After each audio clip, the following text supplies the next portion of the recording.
Selamat pagi. Yang terhormat Kepala Sekolah maupun pimpinan dari Sekolah Bunda Rika, begitu juga dengan Bapak dan Ibu Guru. Terima kasih sudah boleh memberi kesempatan kepada kami untuk memberikan edukasi kesehatan bagi para siswa-siswi di Sekolah Bunda Rika.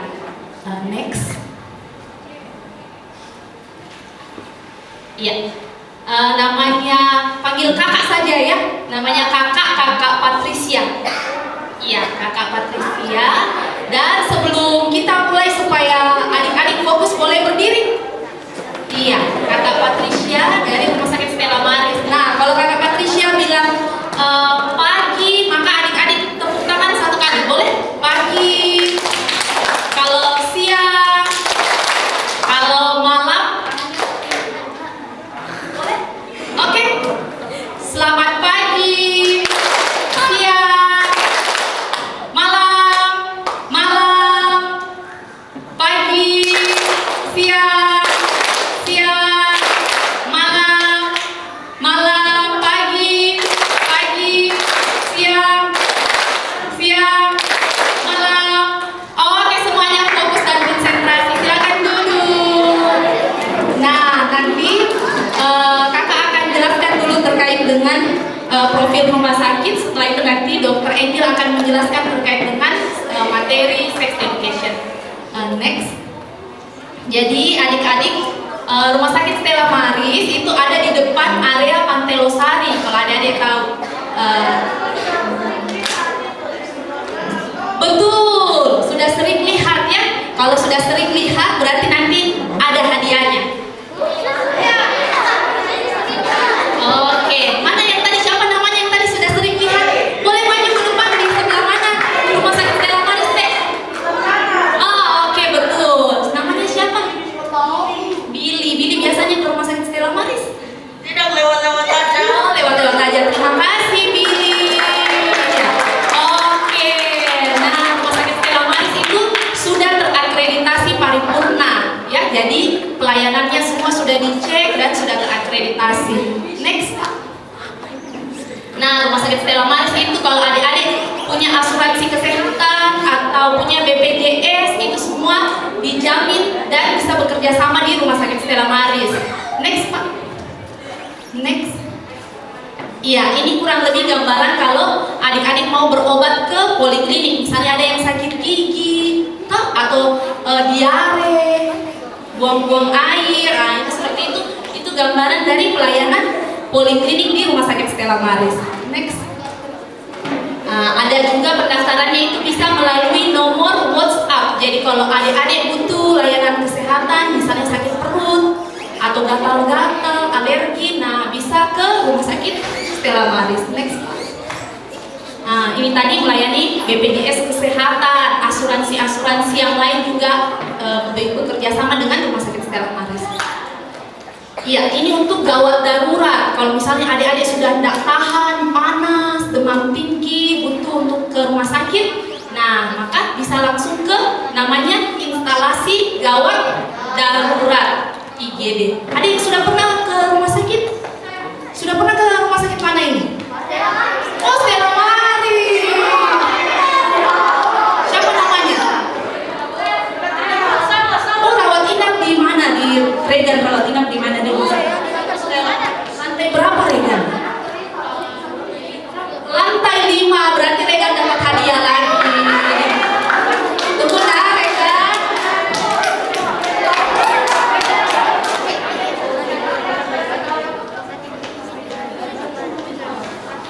Iya, kita kasih dulu Regan hadiahnya.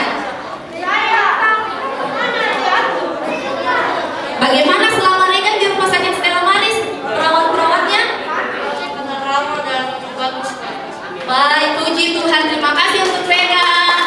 Ya, nanti dibagi lagi. Nah, kita lanjut dulu. Next slide. Nah, ini kalau adik-adik butuh untuk ambulans, ada mungkin kejadian gawat darurat yang butuh dijemput. Mari kita tenang. Selamat pagi. Selamat pagi. Siang. Malam. Pagi. Oke, kita lanjut. Ini kalau kita butuh ambulans, nanti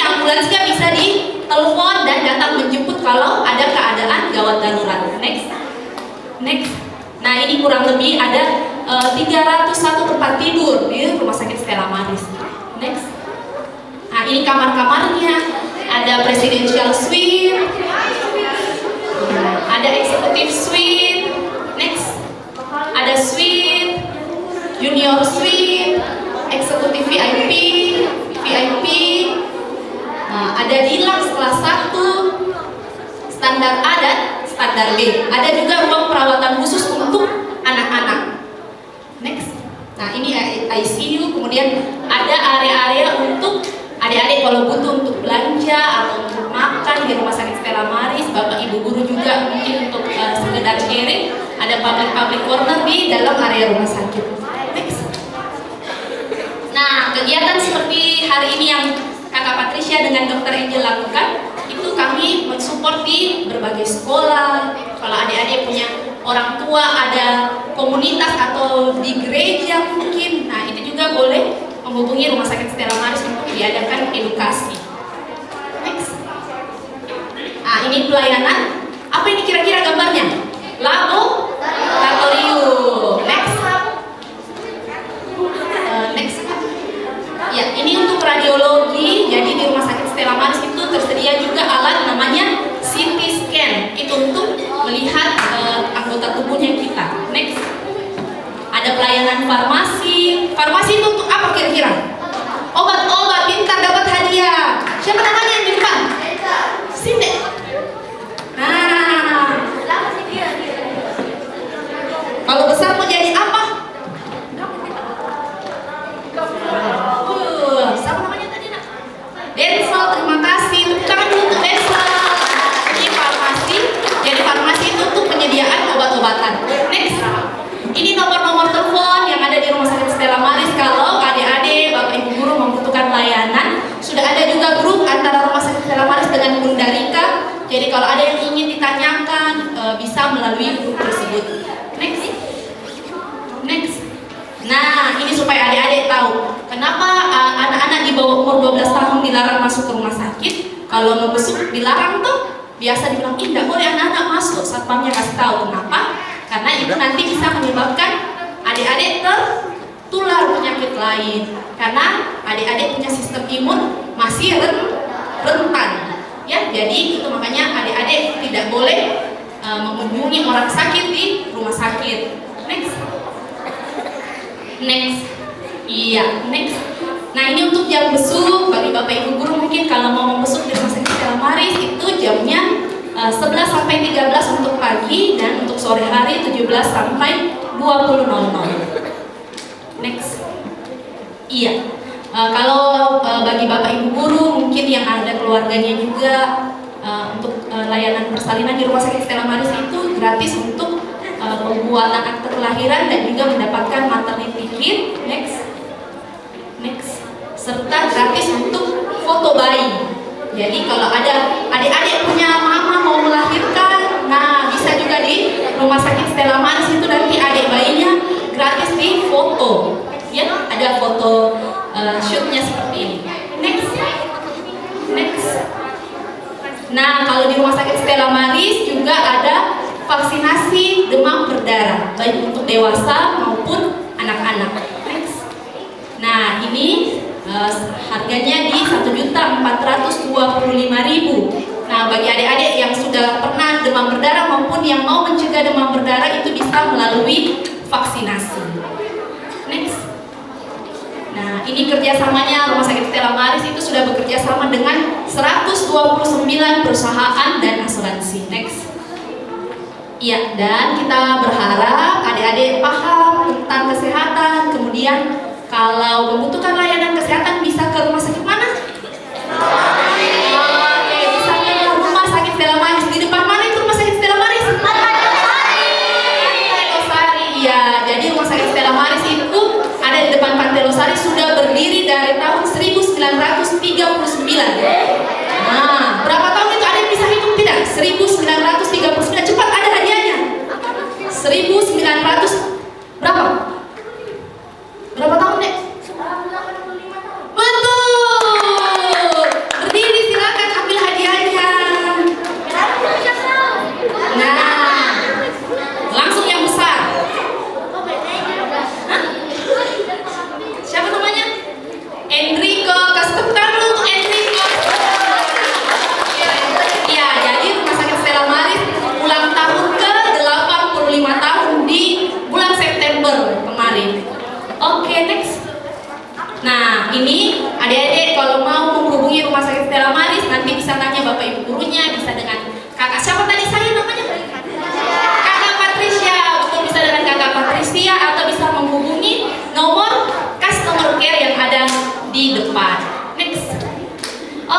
terima kasih. Selamat pagi.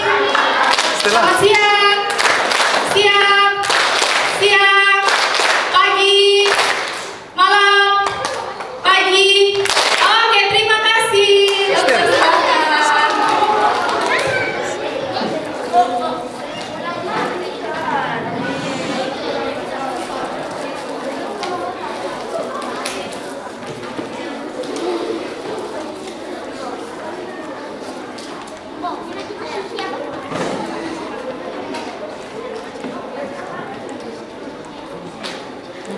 Halo. Kalau halo jawabannya? Kalau hai? Halo. Hai. Halo, halo, hai. Hai, hai, halo. Hai, hai. Oke. Sebelumnya sudah ada yang kenal siapa nama? Siapa?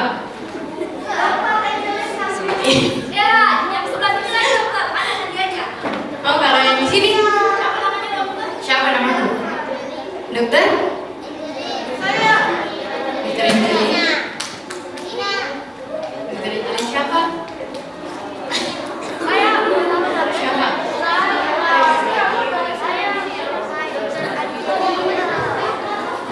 Oke. Ya. Terima kasih atas partisipasinya adik-adik hari ini.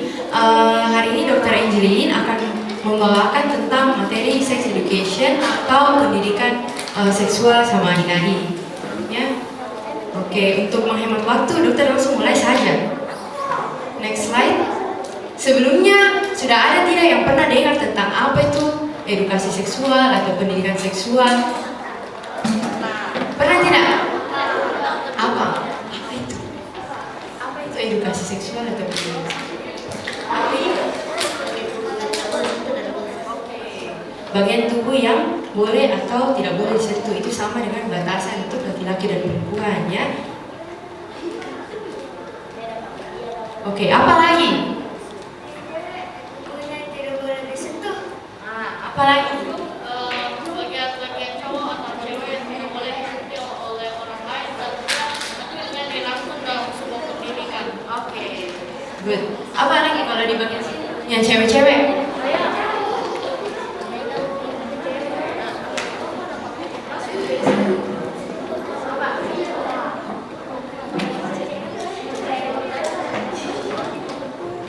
Bagian tubuh yang tidak boleh disentuh oleh Oke, jadi pemahaman kalian bahwa edukasi seksual adalah bagian-bagian tubuh yang tidak boleh disentuh oleh lawan jenis, ya.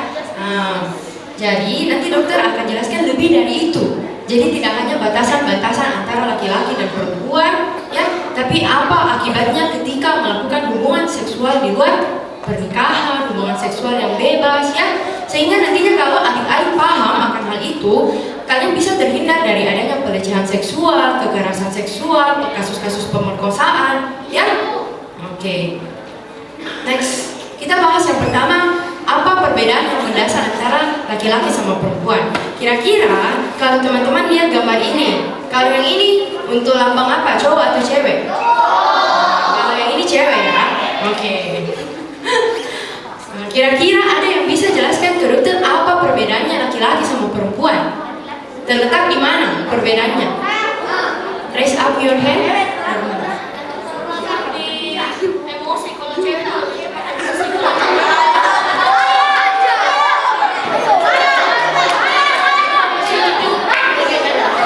Ada. Oke, apa lagi?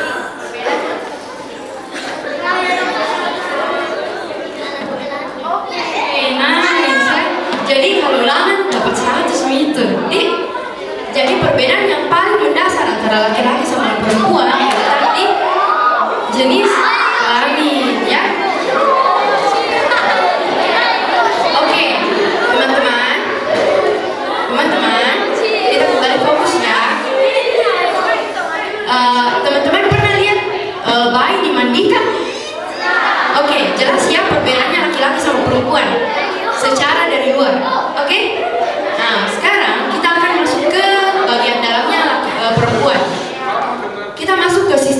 reproduksi wanita.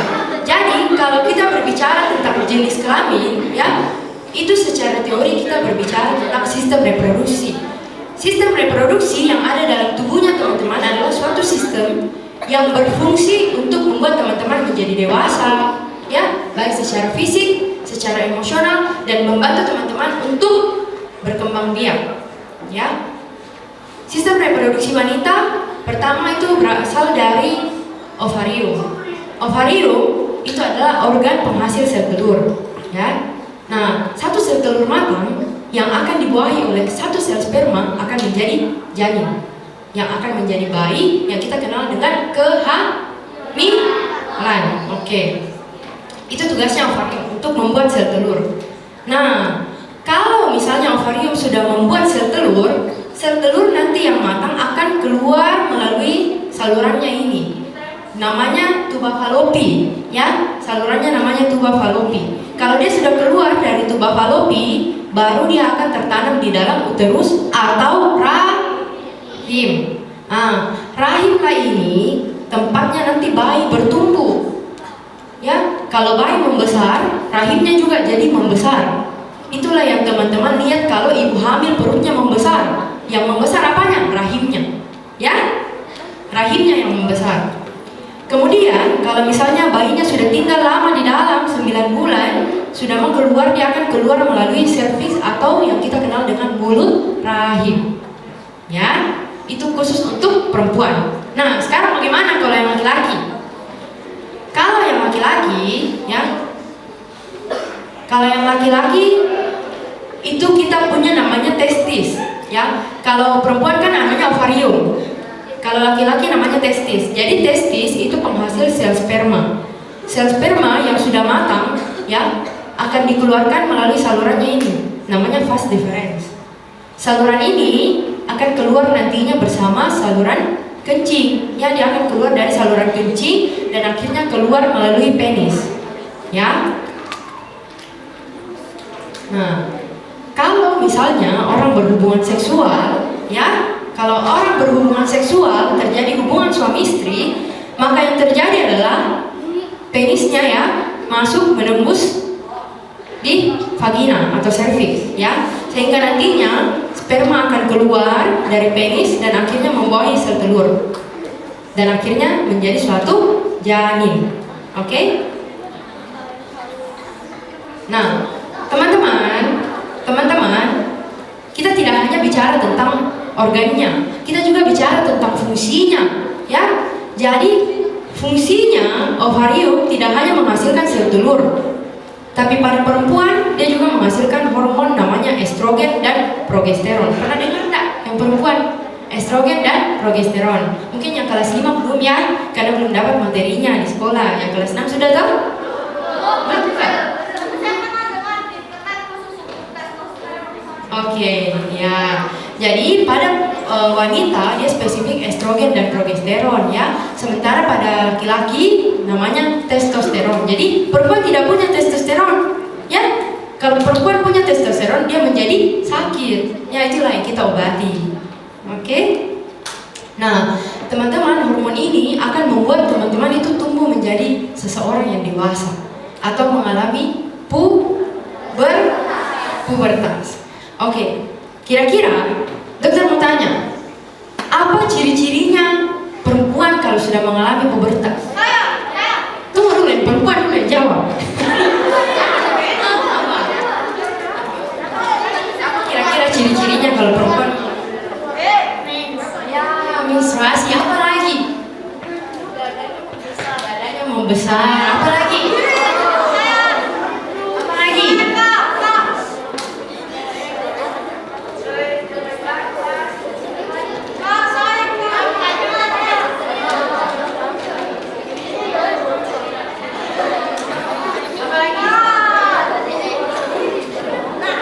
Jerawat. Oke.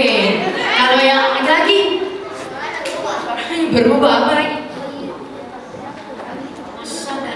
Tambah. Oke. Apa lagi? Saya punya 3, jadi muncul jerawat, sering keringat, dan juga tumbuh bulu-bulu di bagian sektor. Ayo, apa lagi? Apa lagi? Ada satu pada laki-laki.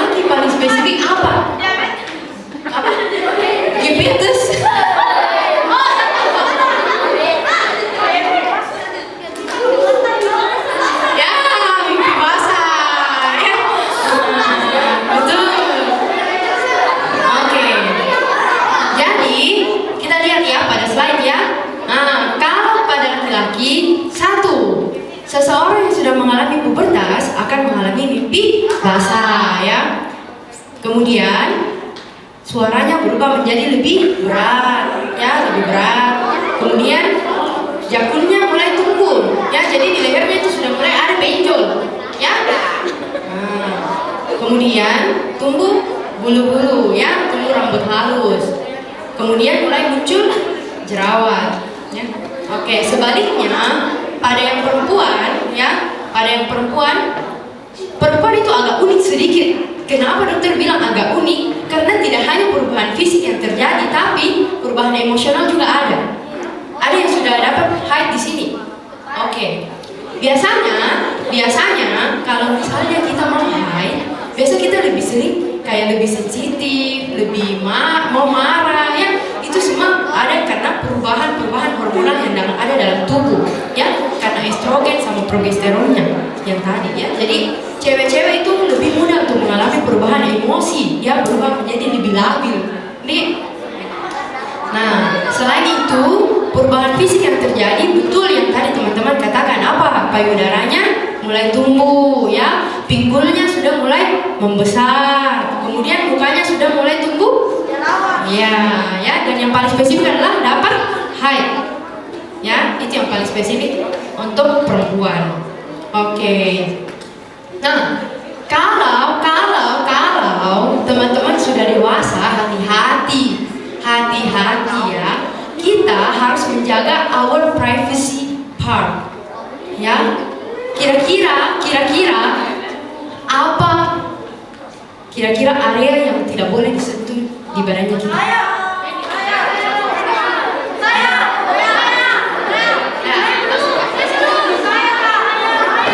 Kelamin, apa lagi?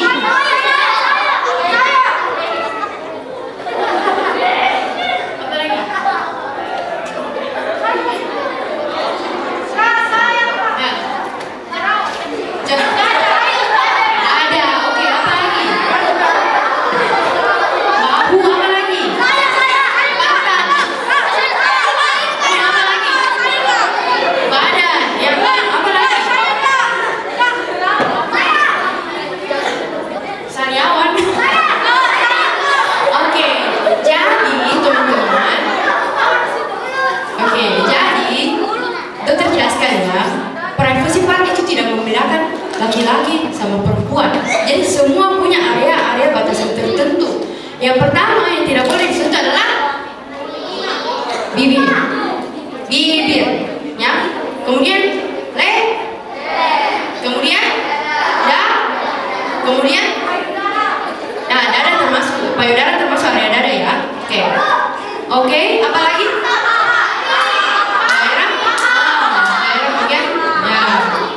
Paha bagian dalam tidak boleh ya. Kemudian terakhir daerah betul ya. Jadi perempuan sama laki-laki harus menjaga itu, tidak boleh sampai dipegang-pegang sama lawan jenisnya. Tidak boleh dipegang-pegang sama lawan jenisnya. Kenapa? Kalau teman-teman pernah dengar lagunya pegang-pegang boleh.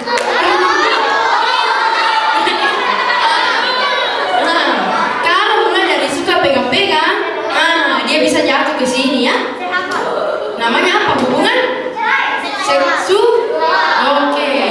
Kalau misalnya kita mulai pegang-pegang sama privacy part, kita bisa jatuh ke dalam ini hubungan seksual. Padahal kalian tahu bahwa ketika kalian sudah dewasa, sudah mengalami puberti, ya maka suatu kehamilan bisa terjadi dari adanya suatu hubungan seksual. Ya, makanya tidak boleh. Ya. Oke. Pertanyaannya sekarang, dokter, apa itu seks bebas, dokter? Seks itu adalah hubungan suami istri, ya.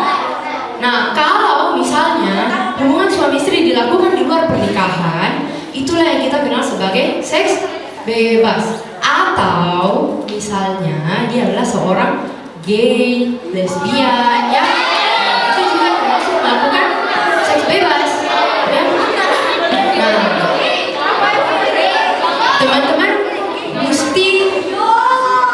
mesti khawatir. Kenapa? Karena ternyata ya remaja di Indonesia itu sekitar 62,7% melakukan hubungan seks di luar nikah. Ya, jadi kalau teman-teman tidak tahu apa hati-hati, ya, karena lebih dari setengahnya remaja usia-usia kalian itu melakukan hubungan seks, ya, oke? Nah, dokter, kira-kira apa saja sih risiko dari seks bebas? Kita lihat yang pertama apa? Kehamilan. Oke, dokter mau tanya kira-kira umur-umur seperti teman-teman ada yang sudah siap jadi ibu atau bapak? Tidak ada lah. Jadi teman-teman mesti cegah itu, ya. Kemudian yang kedua, infeksi menular seksual. Infeksi menular seksual yang paling pertama yang masih menjadi concern kita adalah HIV/AIDS. Pernah dengar HIV/AIDS? Oke. Penyakit HIV/AIDS itu adalah suatu penyakit yang menyerang sistem imunnya kita, ya. Penyakit yang menyerang sistem imun kita disebabkan oleh virus AIDS. Penularannya dari mana sih, dokter? Nah, yang pertama dari adanya seks bebas, ya. Kemudian yang kedua dari penggunaan jarum suntik, misalnya orang-orang yang pakai narkoba, ya, orang-orang yang pakai obat-obat terlarang itu bisa tertular HIV. Kemudian yang kedua melalui transfusi darah. Pernah dengar donor darah kan? Pernah dengar? Oke, teman-teman hati-hati ya kalau donor darah ya. Teman-teman mesti perhatikan apakah jarumnya steril atau tidak. Kalau teman-teman jarumnya tidak steril, jangan mau, ya, karena banyak sekali penyakit yang bisa tertular melalui jarum suntik. Kemudian melalui kehamilan. Jadi ibu-ibu yang sudah terdiagnosis HIV, dia bisa menularkan HIV ke janinnya atau ke bayinya, kan kasihan, ya. Jadi yang cewek-cewek jaga-jaga, ya. Kemudian yang terakhir adalah non steril instrumen, ya. Jadi yang tadi penggunaan jarum-jarum suntik, ya. Misalnya juga kalau teman-teman pergi, yang cewek-cewek pergi ke klinik kecantikan, nah itu harus hati-hati, ya. Lihat baik-baik jarumnya, lihat baik-baik instrumen yang mau dipakai ke wajahnya kalian, jangan sampai tidak steril, ya. Karena kan lagi marak-maraknya kalau yang cewek-cewek pergi treatment facial, ya. Oke. Nah, kira-kira kalau misalnya teman-teman ketemu dengan orang yang HIV, teman-teman tahu bilang, ih dia pengidap HIV, dia ajak misalnya dia ajak Denzel bersalaman, mau tidak? Kenapa? Kenapa? Karena dia sudah mengidap HIV. Sekarang pertanyaannya, apakah HIV menular melalui bersalaman? Oke, ya, jadi HIV tidak menular melalui bersalaman, ya. Jadi kalau kita hanya sentuhan fisik saja, ya, itu tidak menularkan HIV. Kemudian melalui makanan tidak menularkan, melalui gigitan nyamuk tidak menularkan, ya. Kalau saya berenang sama-sama pun tidak menularkan, ya. Tapi ada baiknya memang kita jaga, ya. Jangan sampai ada kontak darah antara kalian sama orang yang mengidap HIV, ya, karena HIV itu menular dari darah. Oke. Dokter, apa-apa saja sih gejalanya orang yang mengidap HIV? Teman-teman mesti tahu bahwa 10 tahun awal itu HIV tidak bergejala, ya. HIV 10 tahun awal tidak menimbulkan gejala. Nanti lewat 10 tahun baru mulai merasakan ini, keringat dingin, ya, mulai banyak sariawan di mulutnya, mulai banyak muncul merah-merah sama kulitnya, ya, mulai ada benjol-benjol di badannya, ya, dan bahkan sampai menyebabkan suatu kematian, ya. Jadi hati-hati. HIV tidak bisa disembuhkan, belum ada obatnya sampai sekarang, belum ada obatnya sampai sekarang, ya. Jadi HIV itu cuma kita kontrol dengan obat, virusnya kita kontrol dengan obat supaya tidak merajalela di badannya kita, ya. Oke. Nah, selain HIV, ada juga penyakit-penyakit yang lain, ya.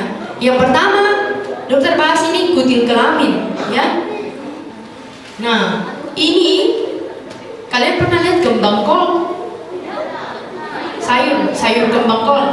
Nah, itu mirip dengan bentukannya ini, kutil kelamin. Jadi penyebab kutil kelamin ini adalah virus HPV, ya. Jadi virus HPV itu menular juga melalui hubungan seksual.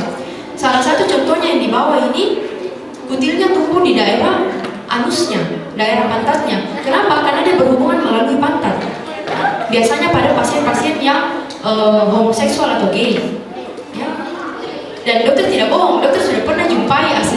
kayak begini, betul-betul mirip, ya.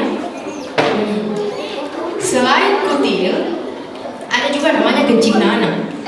Kencing nanah itu kita sebut nama medisnya adalah gonore.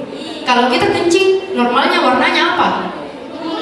Kuning, jernih, sakit atau tidak? Tidak, toh? Nah, tapi pada gonore atau kencing nanah, kencingnya berwarna keruh seperti nanah, dan ketika dia kencing dia terasa sakit, ya. Nah, kalau gambar yang di bawah ini kencing nanah yang terjadi pada perempuan. Kalau yang di atas ini pada laki-laki, yang di bawah pada perempuan, ya. Nah, selain kencing nanah, infeksi menular berikutnya adalah raja singa atau sifilis. Kalau raja singa atau sifilis, dia gejala utamanya adalah muncul luka pada area kelaminnya. Dan biasanya luka ini tidak nyeri. Jadi dia cuma luka saja tapi tidak ada nyeri. Biasanya sembuh sendiri. Nah, tetapi seiring berjalannya waktu, ternyata kumannya masih ada di dalam badannya kita. Kalau kita tidak obati, ya. Kalau kita tidak obati, kumannya tetap ada dalam badan. Akhirnya dia jalan ke bagian tubuh yang lain. Lihat di ini gambar. Sudah ada jalan ke daerah genitalnya, ya. Ada jalan ke daerah mulutnya, ada jalan ke daerah giginya, dan bahkan pada beberapa kasus-kasus sifilis itu bisa menyerang ke jantung dan sistem saraf. Akhirnya orang bisa meninggal karena penyakit sifilis. Ya, oke. Sekarang dokter mau jelaskan tentang marak-maraknya era digital. Kalau era digital, kita berbicara tentang era digital dan menyangkut sex education, itu dokter bahas sedikit tentang pornografi. Ya, karena teman-teman sangat mudah mengakses pornografi di era digital sekarang. Ya. Nah, adakah yang pernah nonton pornografi? Ada?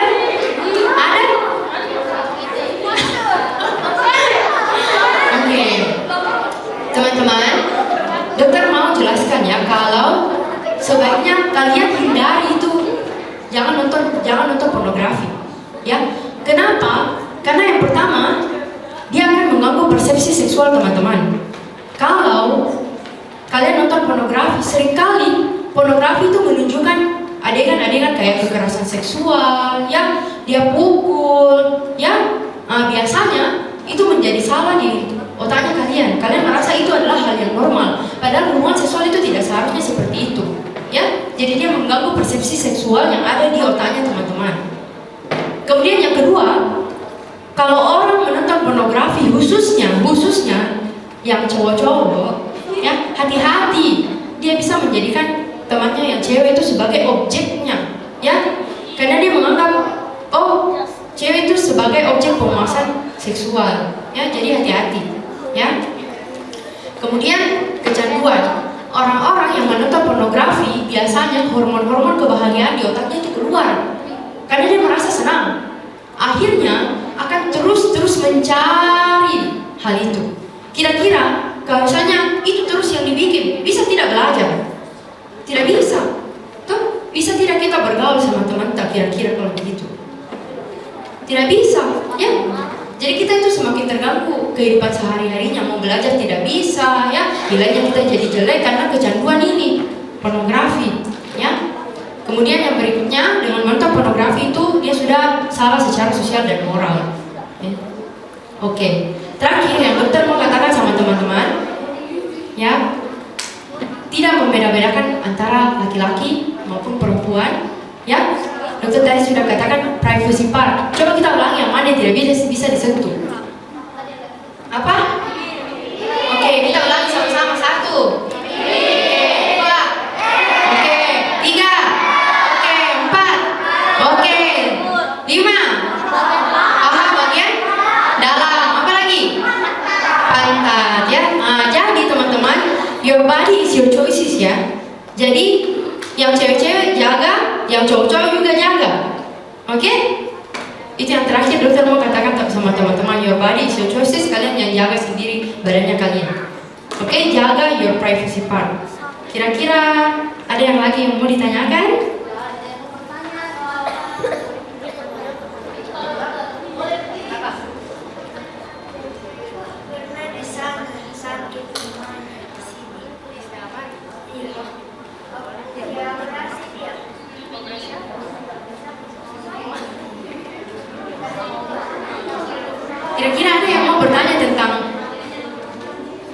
edukasi seksual hari ini?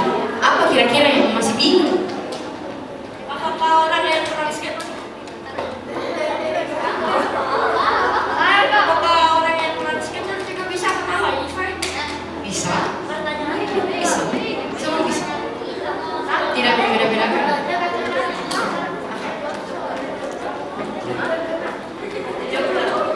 Jomblo bisa, banyak yang jomblo. Belum tentu ya seorang jomblo itu tidak pernah melakukan hubungan seksual. Kamu aja yang tidak tahu. Gitu kan? Obat apa yang biasa dipakai untuk mengontrol HIV? Obat yang biasa dipakai untuk mengontrol HIV itu antivirus. Ya, karena penyebabnya HIV adalah virus. Jadi obatnya antivirus. Kalau penyebabnya bakteri berarti obatnya antibakteri. Itu yang kita sebut biasa dengan antibiotik.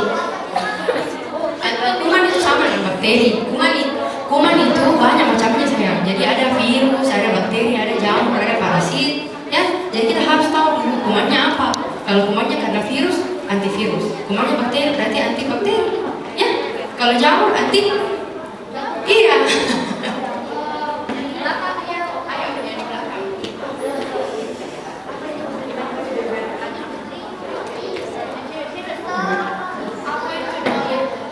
Oh, diabetes. Apa?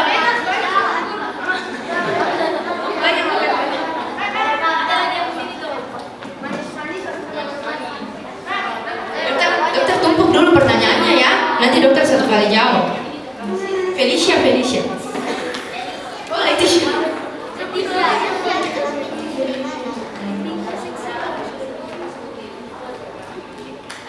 Kutil kelamin ya. Oke. Yang di gambar ini Leticia. Yang ini. Oke. Apa lagi?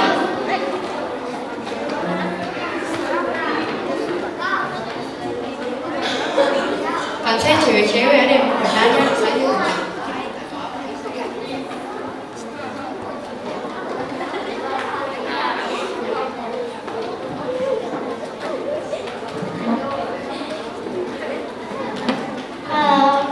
Dari misalkan kalau kita sudah haid terus melakukan hubungan seksual itu berarti bisa hamil. Oke.